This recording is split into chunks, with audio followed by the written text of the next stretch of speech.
Então, meus irmãos, vamos abrir no livro de Romanos, capítulo 8, a partir do versículo 12. Romanos 8, 12. Vamos dar continuidade à nossa exposição da carta de Romanos, do capítulo 8, especificamente.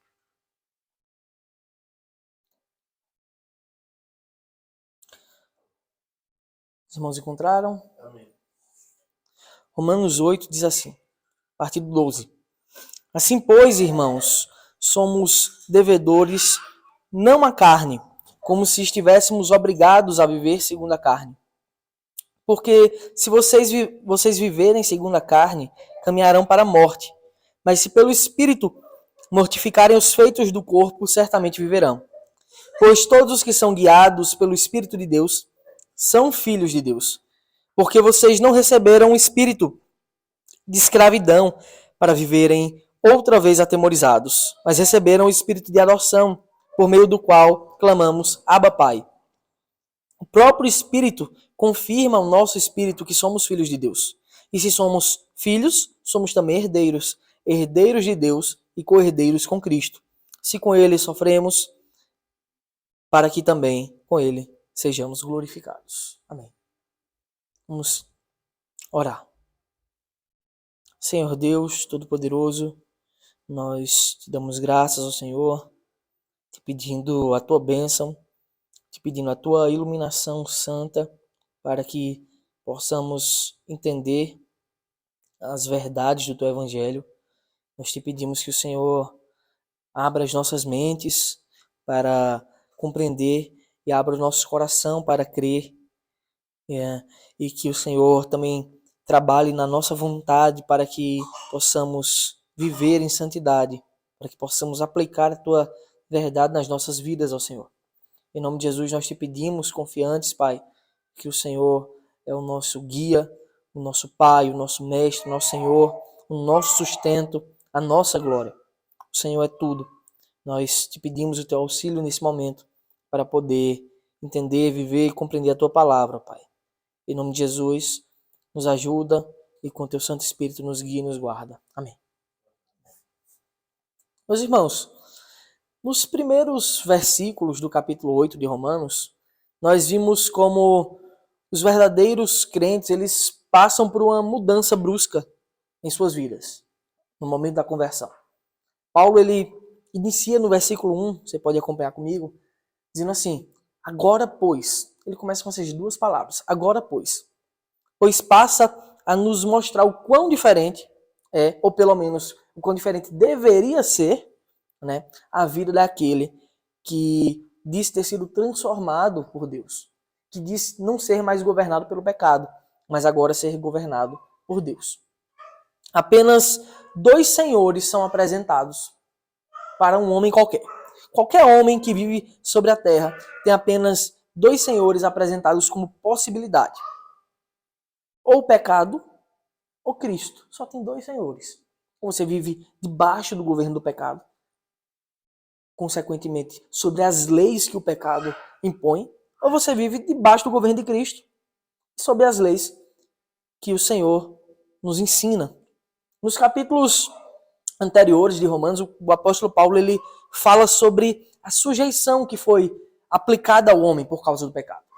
O homem pecou, todos os homens pecaram, e por causa da transgressão de Adão, esse pecado ele passa a todos os homens. Adão, que foi o nosso primeiro pai, e todos nós caímos em desgraça.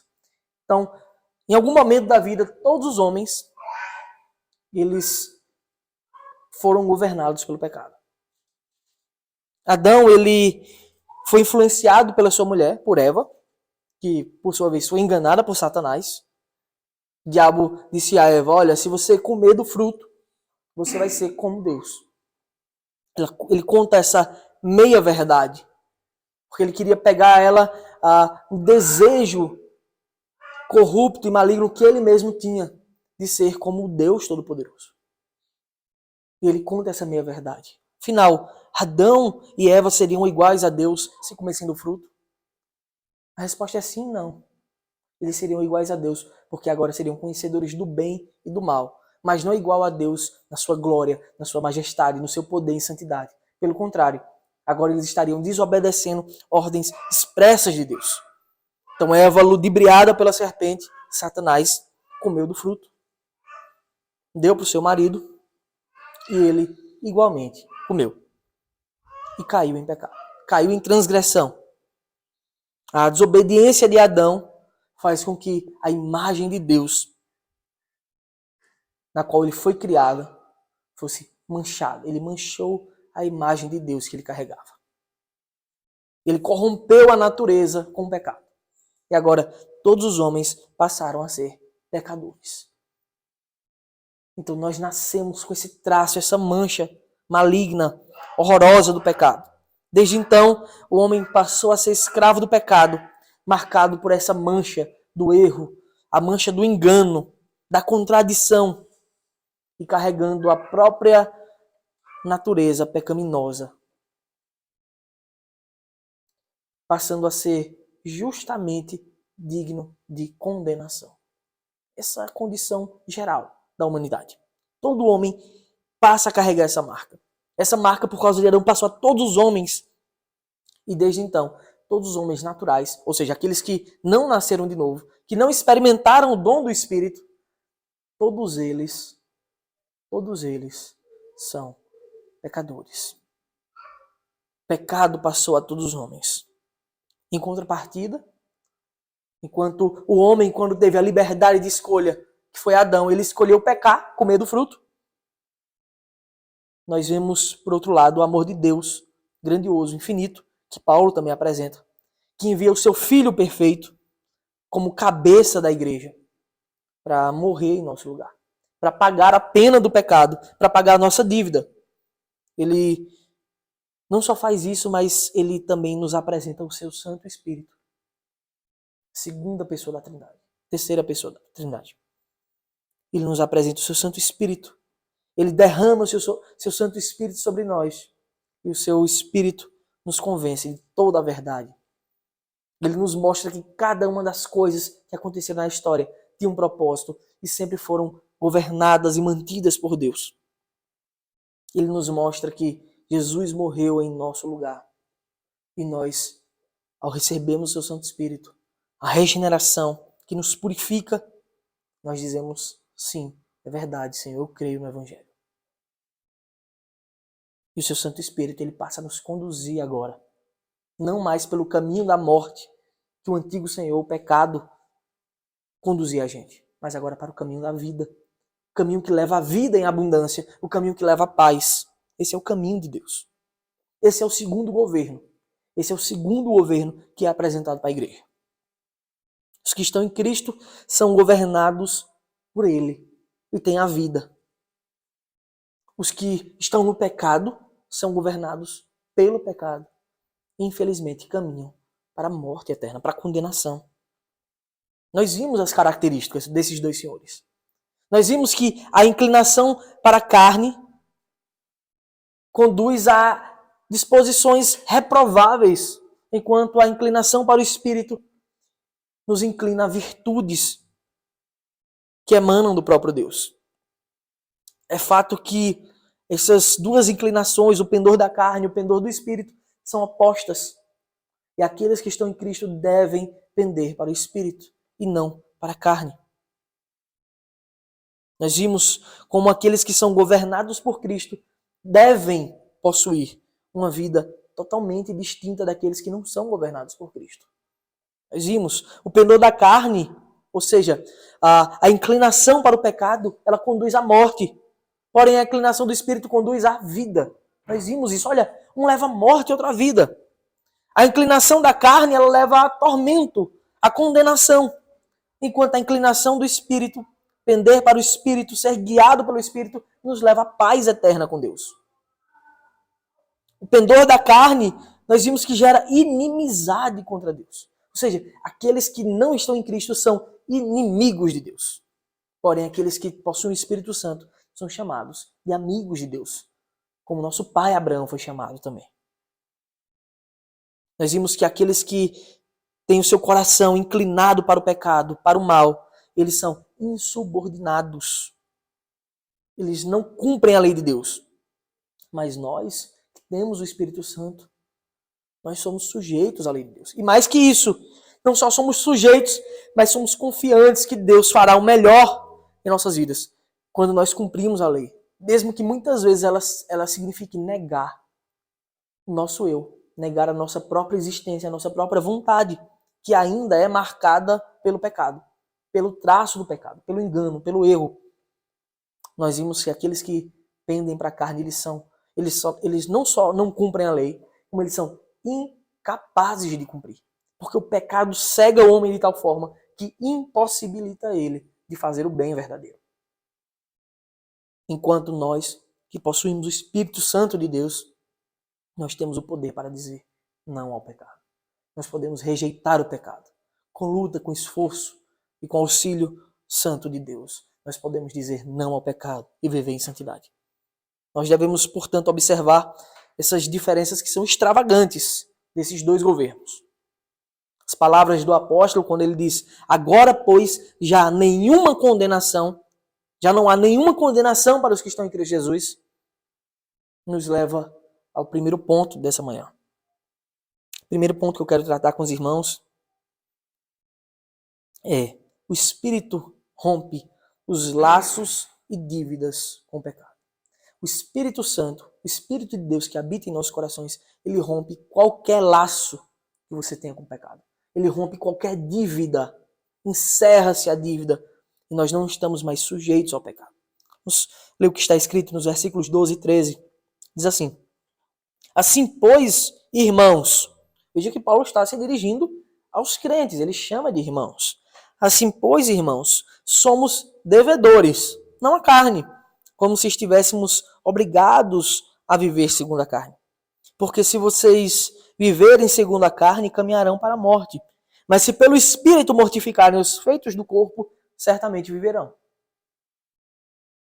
Uma vez que toda a condenação para os que estão em Cristo foi desfeita, nós devemos então agora viver confiantes, gozando de plena liberdade, como o apóstolo nos ensina. Nós vimos o próprio Cristo quando ele diz: e conhecereis a verdade vos libertará. A verdade que emana dele é a sua palavra. Não é só o conhecer de saber que tem uma verdade, porque até o diabo sabe, como o Tiago diz, e treme de medo. Mas é conhecer e crer. E tomar para si essa verdade. Quem faz essa obra é o Espírito. E quando nós conhecemos a verdade, que somos salvos, nós agora estamos, de fato, livres, libertos. Paulo diz, na parte A do versículo 12, assim, pois, irmãos, somos devedores. E aqui é a verdade, nós somos devedores. Mas nós não somos mais devedores da dívida do pecado. Nós somos agora devedores ao Espírito de Deus. Ele é o nosso credor. Ele veio pagar, Cristo veio pagar e envia seu Espírito para nos guiar, essa é a verdade, a nossa dívida. Porém, agora, essa dívida nossa não é mais quanto à carne nem ao pecado. Nós somos devedores, porque o Espírito Santo foi deixado como garantia em nosso coração. Foi deixado em nós como garantia de que Cristo voltará. Nós devemos agora, portanto, a obediência ao Senhor. Nós somos devedores. Nós devemos obediência a Deus, ao bom Senhor que nos tirou das trevas e nos transportou para a luz. Que nos tirou da morte e nos levou para a vida. E essa obediência, meus irmãos, a obediência santa à lei, ela possui virtudes. Ela não é uma obediência vazia, desprovida de significado como o pecado faz. Você peca e o pecado tem um fim em si mesmo. Não. A lei, ela é cheia de virtudes. A lei, quando é cumprida, quando nós somos obedientes, nós prestamos um serviço social, público. Eu não estou falando só de caridade. Eu estou falando de fato, cumprir a lei, de amar o próximo. Nós ajudamos o necessitado. Quando nós cumprimos a vontade de Deus, em cada ato, nós amamos o próximo e nós glorificamos a Deus. glorificar a Deus é prático também. Você deve cumprir a sua lei. E Paulo continua, somos devedores. Mas agora ele vai explicar, nós devemos a quem então? Não a carne. Nós não somos mais devedores da carne, como se estivéssemos obrigados a viver segundo a carne. É o que ele diz. Ou seja, como assim nós não devemos mais a carne? Fato. A lei do pecado, ela foi paga. A lei que tomava força por causa do pecado para condenar o homem, ela foi paga por Cristo. Você então agora não deve mais viver constrangido, como o apóstolo diz, a pecar. Como assim constrangido? De duas formas. Ou constrangido internamente, como que se você não tivesse forças para rejeitar o pecado, porque você tem, se o Espírito de Deus habita em você. Ou externamente, como se devesse alguma obediência ao erro, ou talvez às aparências, né? Muitas vezes nos encontramos com pessoas que faziam parte do nosso passado e a gente pensa, será que agora que eu estou com elas, mesmo minha vida transformada, eu tenho que agir como eu agia antes? Ou quem sabe ela não vai gostar tanto de mim mais, não vai ter mais minha amizade. Nós não devemos ser constrangidos ao pecado. Nós devemos ser constrangidos à santidade. E somos, porque o Espírito Santo habita em nós. E ele nos constrange para viver de forma santa e sábia. Então nós não devemos ser constrangidos a pecar nem internamente por achar que não somos fortes para rejeitar o pecado, nem externamente por achar que a gente deve obediência. A gente deve manter as aparências do mal para ser aceito publicamente. Afinal, nosso escrito de dívida, a dívida que pesava sobre mim, a dívida do pecado, já foi saldada. Cristo já pagou tudo. Não podemos mais ser apontados como devedores. Olha, você deve. Não, eu não devo mais nada. Mas o mérito não é meu. O mérito é de Cristo. Não precisamos mais andar escondidos, com medo, com perigo de ser tomados por algum agiota que quer nos cobrar a dívida. E o pecado é o maior agiota. E ele cobra a dívida. E ele mata. A gente não deve mais ser constrangido a isso, porque Cristo pagou a nossa dívida. A habitação do Espírito, meus irmãos. Se você tem o Espírito Santo habitando em seu coração, essa é a garantia que todo crente tem para saber que ele não é mais governado pelo pecado. Ele agora é governado por Deus. A ação do Espírito me garante confiança na salvação. Não por mim, não é por mim, porque eu sou incapaz. Porque nós somos incapazes de garantir a nossa salvação. Mas o Espírito derramado em nós por Cristo, ele é a garantia, o penhor de Cristo. Dizendo que ele voltará e que ele já nos salvou. Falta só consumar agora a sua glorificação. A nossa liberdade, meu irmão, foi entregue por Deus, foi entregue pelo Espírito Santo. Ele é o nosso credor. É o Espírito Santo que nos capacita a vencer o pecado. Ele nos ensina a não andar mais temerosos, com medo das nossas faltas ou constrangido pelo nosso passado carnal. Não. Nós devemos andar agora orgulhosos, não em mim mesmo, mas orgulhosos na cruz do nosso Senhor Jesus Cristo. Porque nela, na cruz, nas vergonhas de Cristo, no opróbrio de Cristo na cruz do Calvário, todas as nossas dívidas foram pagas.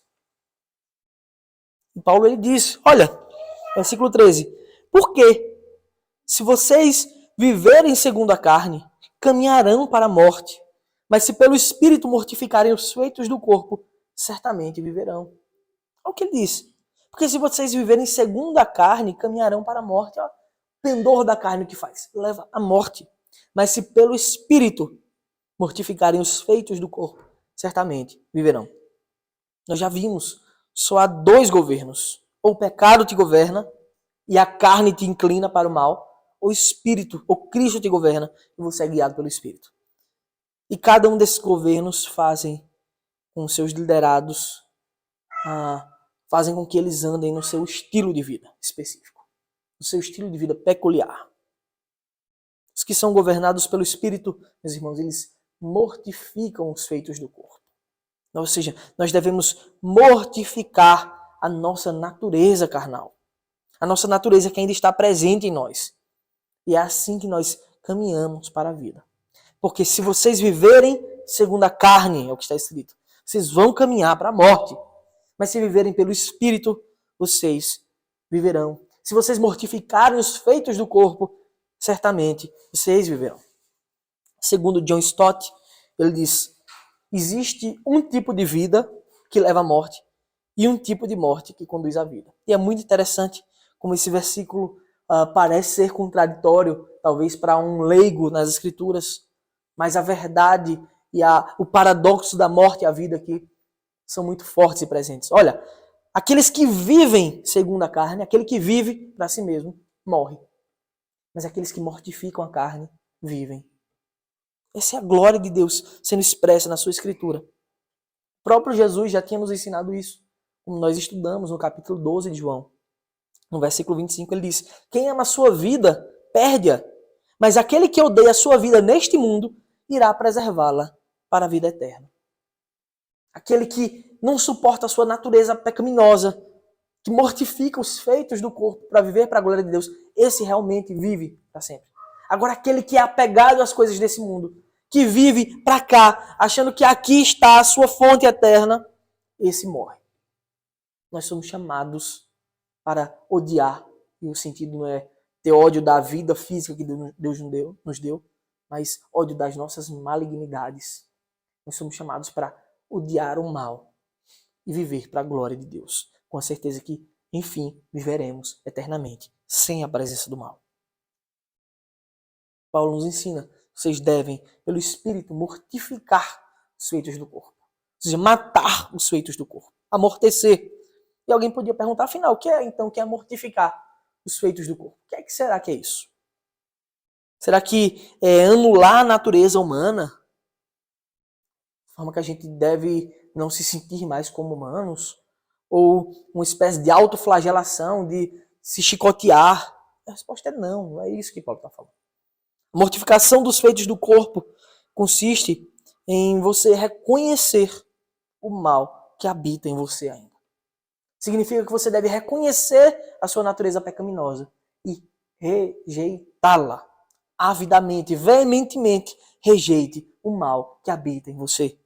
Rejeite a sua natureza pecaminosa. Diferente do que aprendemos sobre a obra de Jesus na justificação, meus irmãos, de que os nossos pecados foram pagos de uma vez por todas, e na obra da regeneração que o Espírito Santo nos convence dessa verdade, a santificação, por outro lado, ela é ativa. Você deve rejeitar, você deve buscar viver em santidade. Você já foi capacitado por Cristo. Você já foi capacitado pelo Espírito para dizer não e basta para o pecado. Então você pode dizer não e basta. Você deve querer. Se o Espírito Santo habita em você, você pode dizer não ao pecado. Se você de fato foi alvo da obra regeneradora, se você de fato nasceu de novo, se de fato o Espírito de Deus habitou seu coração, te purificou, fez morada, ou seja, se você agora é templo de Deus, você deve viver em santidade. Se eu digo o Espírito Santo habita em mim, eu estou dizendo Deus habita em mim. Então eu não posso usar a minha vida, a minha mente, o meu corpo, a minha boca para pecar. Porque aí sim eu profano o templo do Espírito Santo. Você deve mortificar os feitos do corpo. É nesse caminho, meus irmãos, que o Espírito Santo conduz os crentes para a vida. É no caminho da santidade. É no caminho do negue-se a si mesmo. É no caminho do tome a sua cruz e siga Cristo. O próprio Jesus, ele nos ensina de forma prática a dar um basta em nossos pecados. Ele nos ensina a viver para a glória de Deus de forma prática. Convido você a abrir comigo o livro de Mateus, capítulo 5, os versículos 29 e 30. Que são palavras práticas de Jesus. As pessoas deturpam, tiram de contexto, mas são palavras práticas para você viver em santidade. Para você viver para a glória de Deus.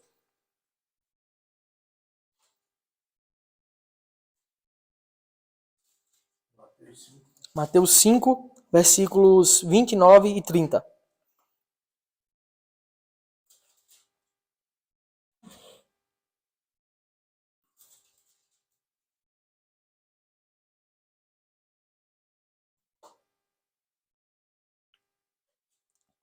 palavra de Deus diz: se o seu olho direito leva você a pecar, a tropeçar, arranque-o e jogue-o fora.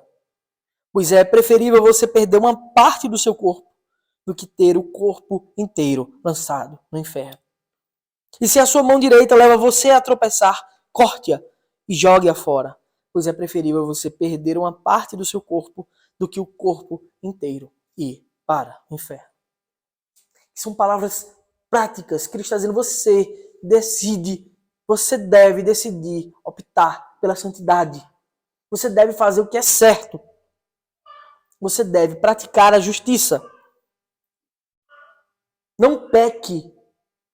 Se você está vendo que esse caminho vai levar você a pecar, nem inicie nele.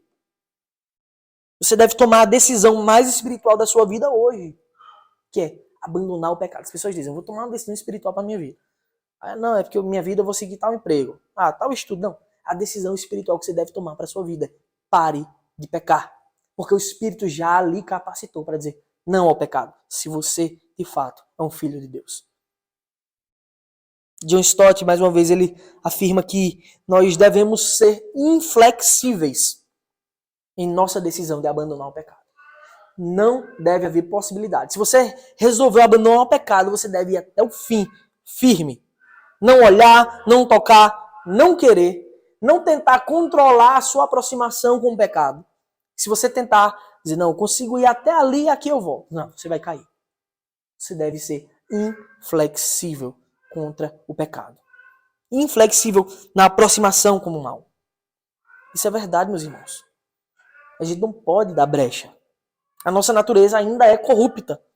Nós ainda possuímos o traço do pecado, a mancha do pecado em nossas vidas. Portanto, se você tentar se aproximar do pecado, achando que até aqui eu consigo, aí um dia vai um pouquinho mais, você não vai conseguir. Você não vai conseguir.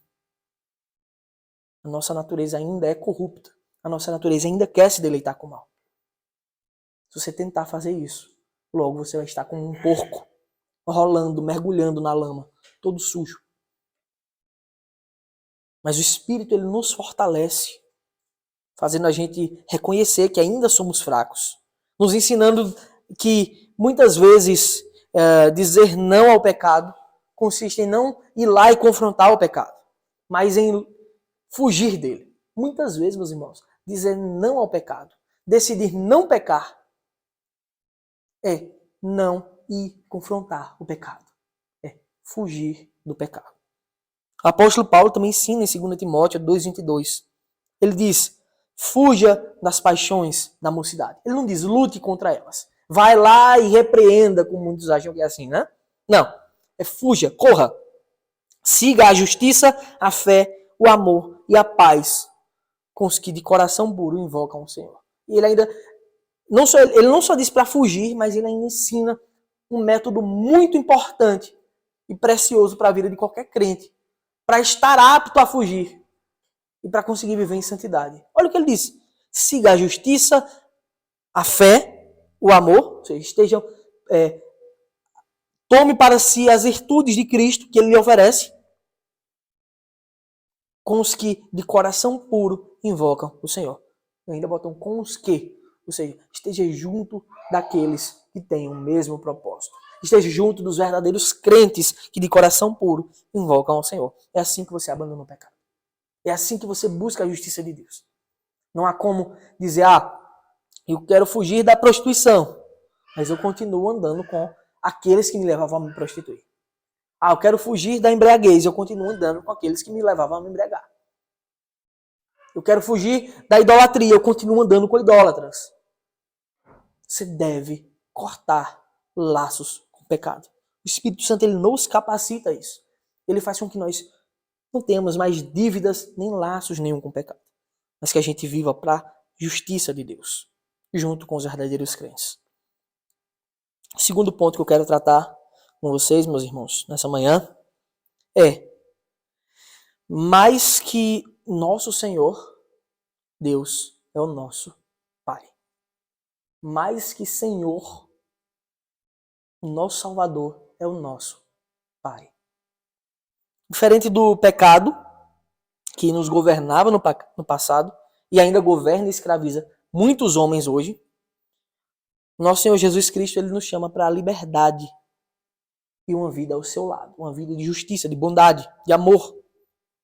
Enquanto o pecado ele maltrata o homem, ele aflige o homem, ele escraviza, ele faz com que você se sinta dependente do erro.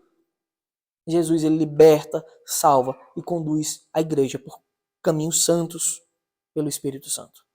Em justiça, em retidão, em santidade. Já não bastasse a obra da salvação ser tão linda, Cristo pagar o nosso pecado de forma sublime e gloriosa, Deus, por meio de Cristo, decide nos adotar como filhos. Já é incrível pensar, ele nos salvou, deu seu filho para morrer em nosso lugar. É incrível, é lindo, é indescritível. A gente tenta arranjar adjetivos para falar sobre o amor de Deus e a gente não consegue expressar, porque é impossível expressar algo infinito, que apesar de sermos alvos desse amor infinito, a gente não consegue entender a dimensão. Não bastasse isso, Deus ainda decide nos adotar como filhos. Agora a gente ainda passa a ser família de Deus.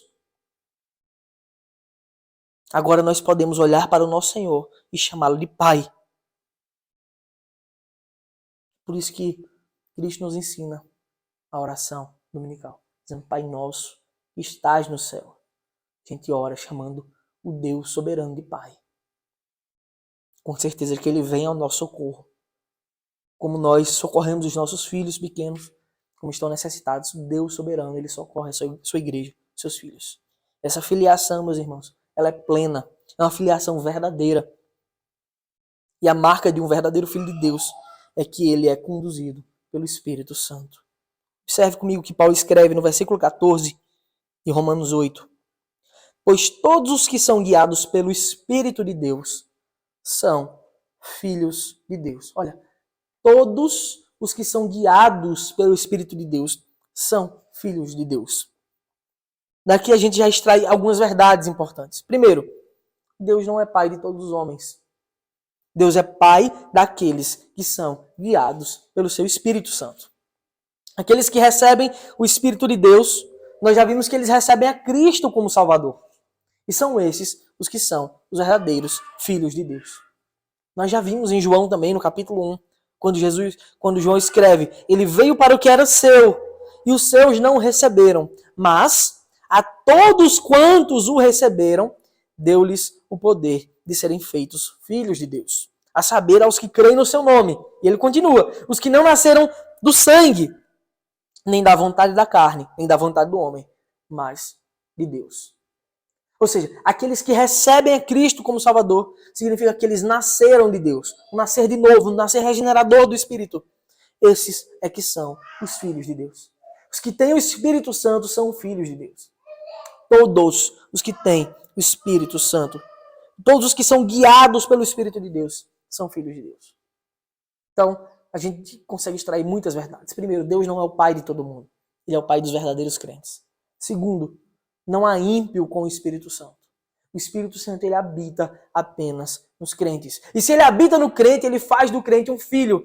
E ele não pode perder essa condição de filho.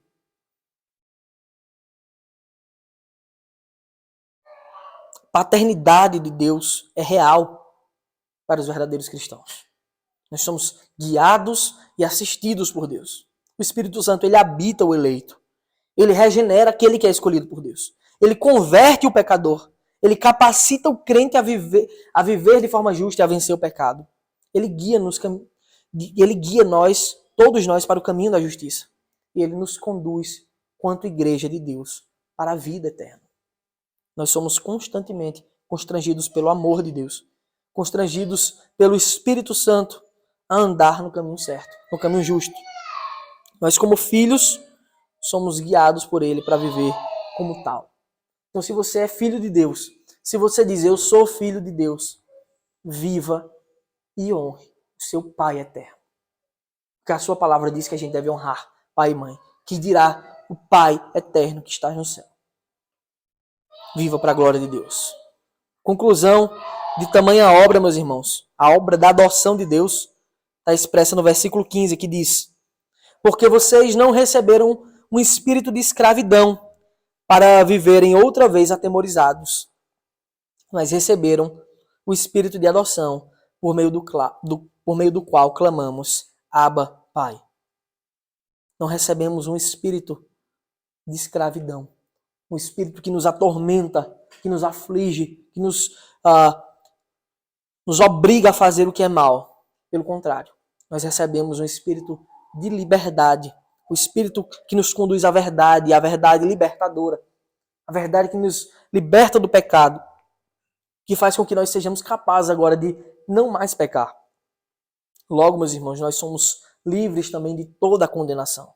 Sendo assim, não devemos temer mal algum.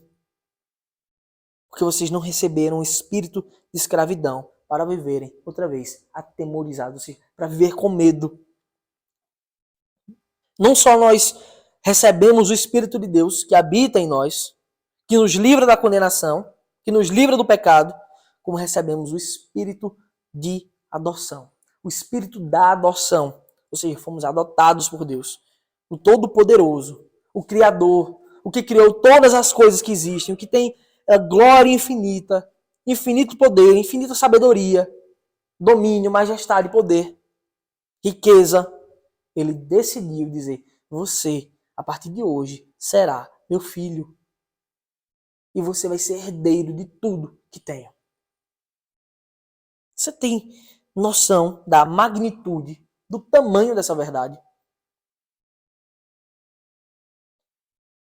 O apóstolo nos ensina que não devemos viver atemorizados. Muita gente se gaba por ter um pai policial, juiz, né?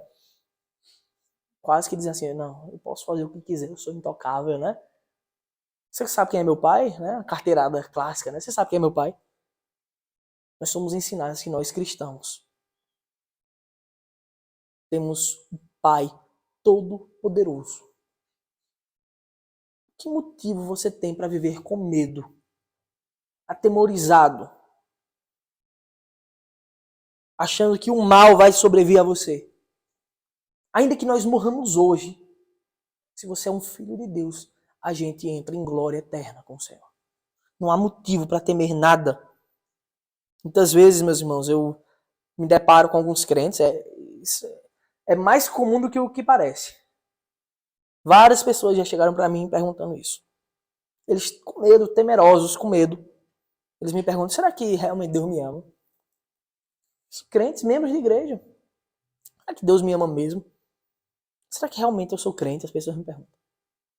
Eu tenho medo, eu me sinto muito pecador. E, de fato, é verdade. Você é um pecador. Miserável, por sinal. Todos nós somos pecadores ainda.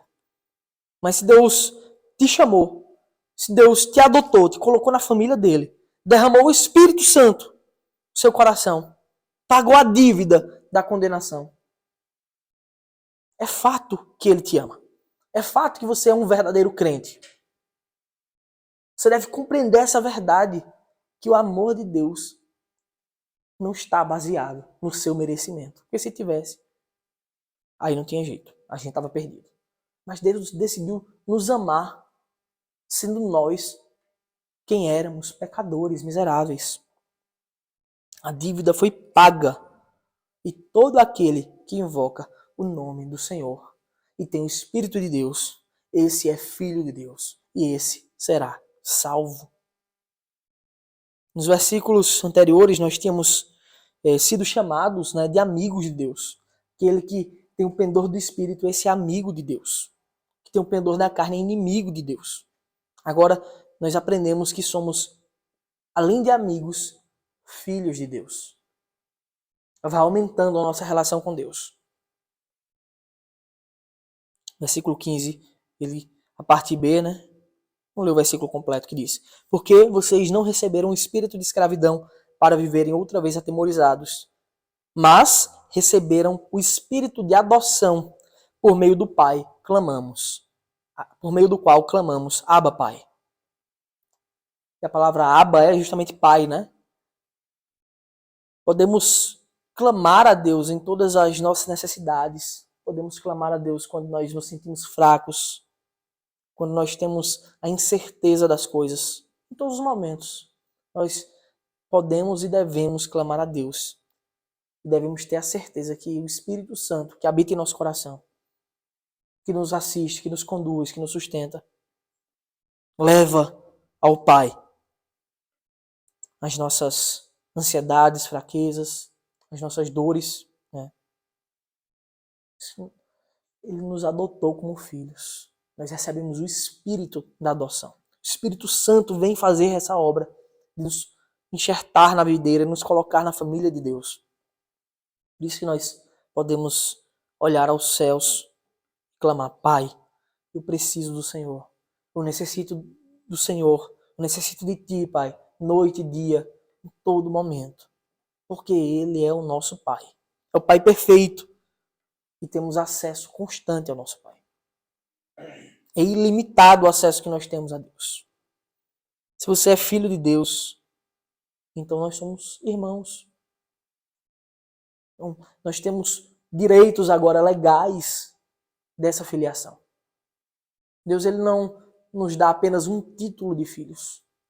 Vocês agora vão ser filhos apenas por título, não. A Escritura traz toda a legalidade.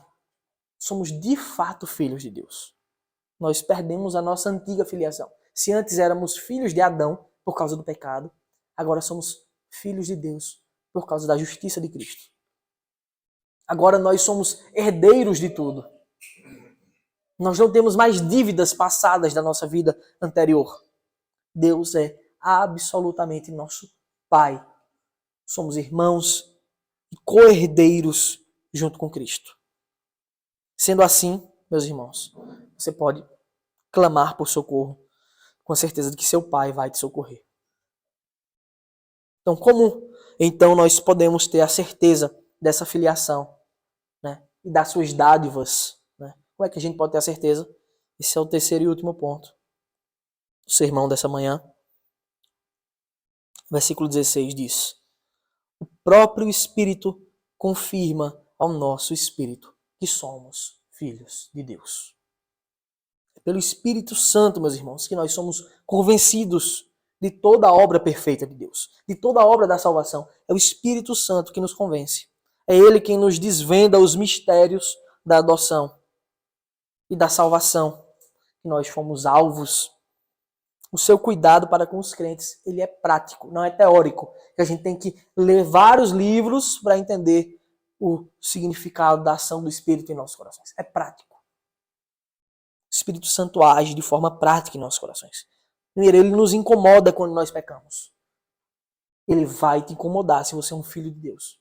Se você estiver vivendo no erro, ele vai te incomodar.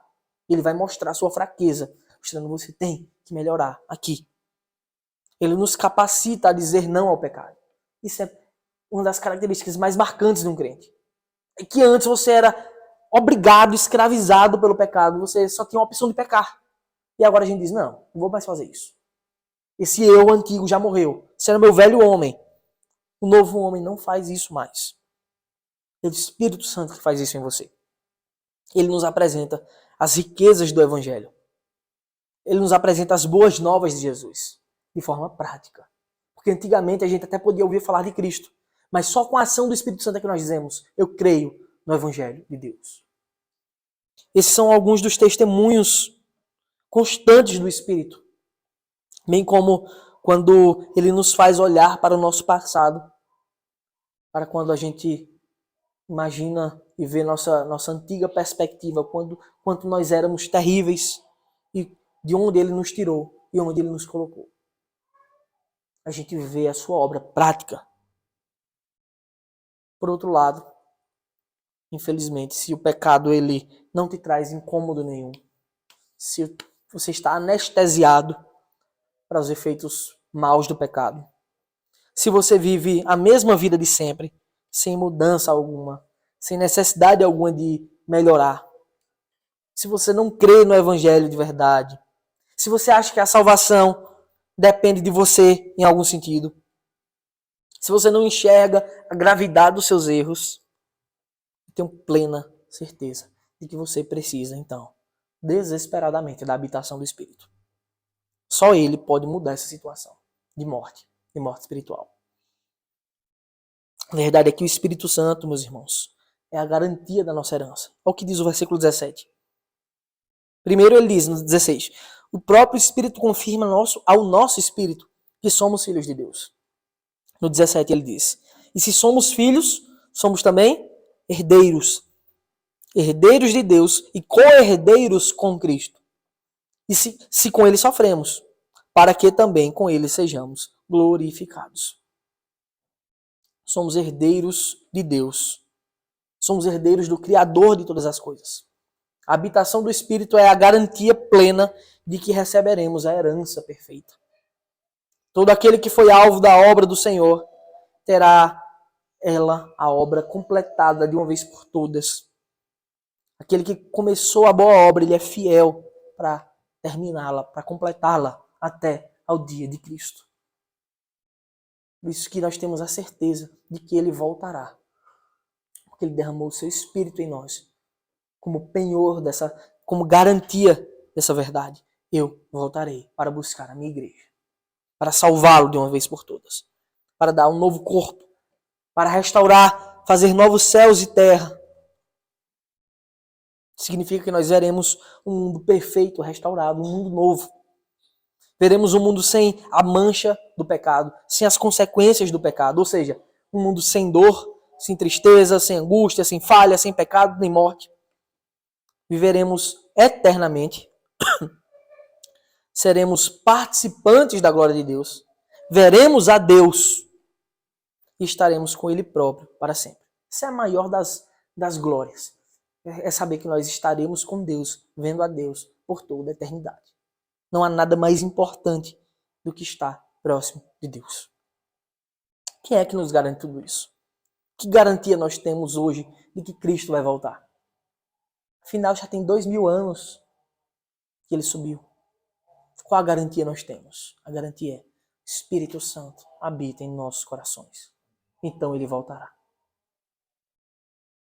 A parte B do versículo 17 diz: herdeiros de Deus e co-herdeiros com Cristo, se com Ele sofremos, para que também com Ele sejamos glorificados. E é importante destacar algumas verdades aqui. Primeiro, pecado é quem separa o homem de Deus. É o pecado que faz essa separação. Cria essa inimizade do homem com Deus. Já o Espírito é a garantia da união de Deus com seus filhos. O Espírito restaura essa consequência maligna do pecado, de separação de Deus.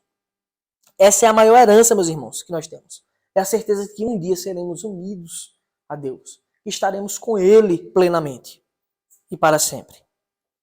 Você foi chamado para não viver mais com medo, como diz o versículo 15. Mas é bem verdade que os filhos de Deus, tanto nós, os crentes, como o próprio Cristo, o Filho unigênito de Deus, nós temos algo em comum. Nós temos algo em comum com Cristo. É o sofrimento. O sofrimento, ele molda o caráter do homem. Ele faz com que a gente seja curvado a Deus. Pois é nele que temos o nosso pleno socorro. O sofrimento faz com que nós odiemos o pecado em nossa condição de fraqueza atual. O sofrimento faz com que nós almejemos a vinda do nosso Senhor Jesus Cristo. É o sofrimento que faz a gente desejar que Cristo volte logo, por favor. Maranata! Cristo sofreu pelos nossos pecados e nós sofremos pelas nossas fraquezas. Só que o Espírito de Deus, ele nos garante o fim de todo o sofrimento. Por isso que a gente deve almejar a vinda de Cristo. Porque ela virá acompanhada de fim do sofrimento. F.F. Bruce diz que o sofrimento é prelúdio necessário para a glória. Prelúdio é essa música inicial. Nós cantamos aqui no culto também, essa primeira música que dá abertura ao culto. O sofrimento é como se fosse um prelúdio para a glória. Um prelúdio necessário. A gente sofre agora mas teremos a glória eterna com Cristo. Porque Ele morreu em nosso lugar. Porque Ele deixou o seu Espírito, nós viveremos em glória para sempre. Devemos, portanto, mortificar a nossa carne, como somos ensinados a viver como filhos verdadeiros de Deus.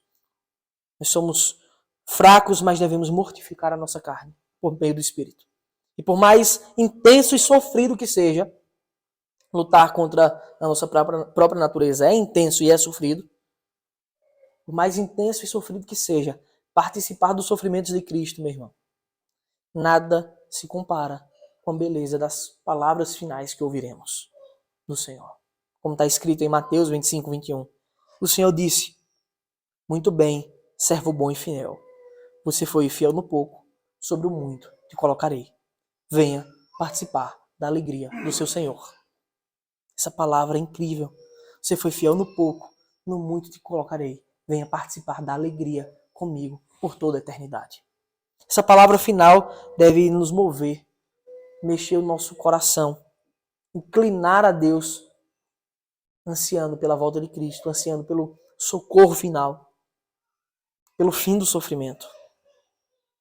Para encerrar, meus irmãos, eu afirmo a todos que só os que vivem segundo o Espírito de Deus que são filhos de Deus, como o apóstolo Paulo disse.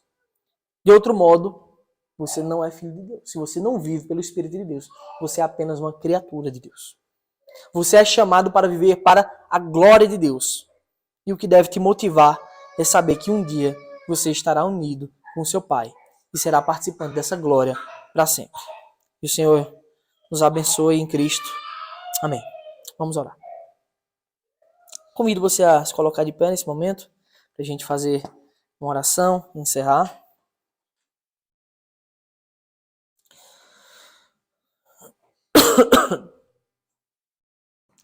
Senhor Deus Todo-Poderoso, nós te louvamos, nós te pedimos, Pai, a tua graça, o teu amor, te pedimos para que o Senhor nos ajude a viver em santidade, te pedimos para que o Senhor nos ajude a te bendizer, nos ajude a praticar a tua justiça. Ajuda-nos, Pai, a assimilar a tua palavra, a entender o que o Senhor fez quando o Senhor enviou o seu Espírito para habitar os nossos corações. Ajuda-nos, Pai, a viver como crentes verdadeiros. Ajuda-nos a ter compromisso com a igreja. Compromisso, Pai, com o teu reino. Hoje é o teu dia. Teu povo tem que estar reunido. Isso não é uma opção. Isso é um mandamento. De forma que quão grave pecado é não estar reunidos em teu nome no dia do Senhor. Perdoa os nossos pecados. Perdoa, Pai, o pecado do teu povo. Move nos nossos corações um desejo santo e intenso de te servir verdadeiramente, de te buscar para a tua glória, Pai. Sem ti não somos nada, Senhor. Em nome de Jesus, nos ajuda. Amém. Vamos cantar um cântico ainda para encerrar.